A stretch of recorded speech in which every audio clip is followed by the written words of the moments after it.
If you lived in a 35-room mansion like this and were a millionaire, would you be happy?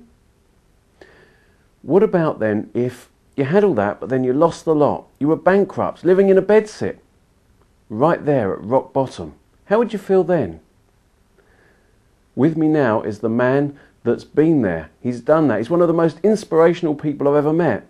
Richard Wilkins. You've been there. You've had this massive mansion in its own grounds. A lot of people would see that as success. How did it feel when you had that?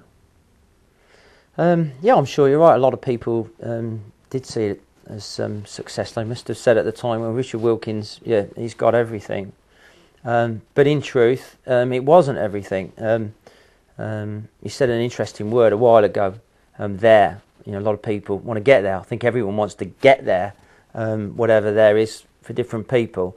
But, you know, I never once felt that I was really there. It was always on to the next deal. Yeah, it was great to own a Ferrari with a lot of men. You know, we're into the toys and stuff. To own a Ferrari, you think, you know, that would be it. You reach a certain level, but it isn't, is it? It's like when we get a bigger house, then we move. Our lifestyle expands, and we move on to a still bigger house. And you know, you look at the pop stars, a lot of wealthy people that are around. They're always moving on from one thing to another. And if it isn't the money, if they get so much money, then it's into politics and into power. So just the same as them, I never really did find that. I was always on to the next deal, always on to the next deal. So a lot of head stuff, a lot of buzz. There was a buzz with it, rather than how did it feel. You know, it was the buzz. It was a big adrenaline thing. So how did it feel then when the whole thing collapsed and you reached, as you say, rock bottom? Terrifying, absolutely terrifying. I mean, it says on the back of my books that I went from being a millionaire in a mansion to a bankrupt in a bedsit virtually overnight. That was true. It was the recession. My company was at peak borrowing. I was wiped out. Overnight, I lost my family because I went through a divorce just before. So I lost my family through divorce. I lost my home, my business, my money, and the worst thing that I lost was my self-worth. So yeah, how did it feel? Terrible. I hit rock bottom, literally hit rock bottom. What's rock bottom? Rock bottom is when the light at the end of the tunnel goes out. There is no light at the end of the tunnel. And yeah, the worst thing that I lost was my self-worth. A terrible, terrible time.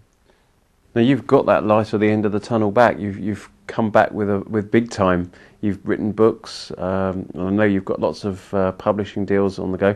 What brought you back? What relit that light at the end of the tunnel?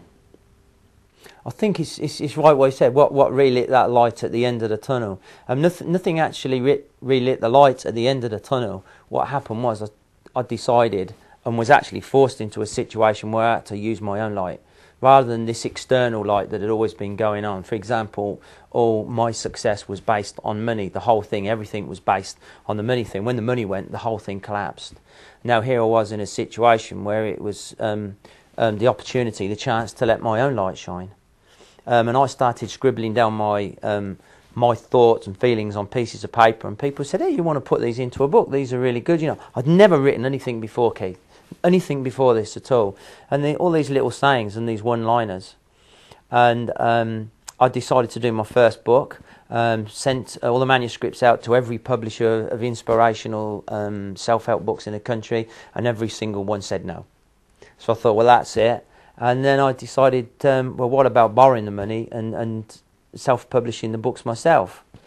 We did this, and shortly after this, I was approached by Random House, the biggest publisher in the world, I think they are now, who said, yeah, we'll do your books. And I resisted the temptation. It was very good for the ego. All of a sudden you've got the biggest publisher in the world that wants to print your books. And we said, no, well, let's stay with what we're doing. Let's stay in the driving seat here.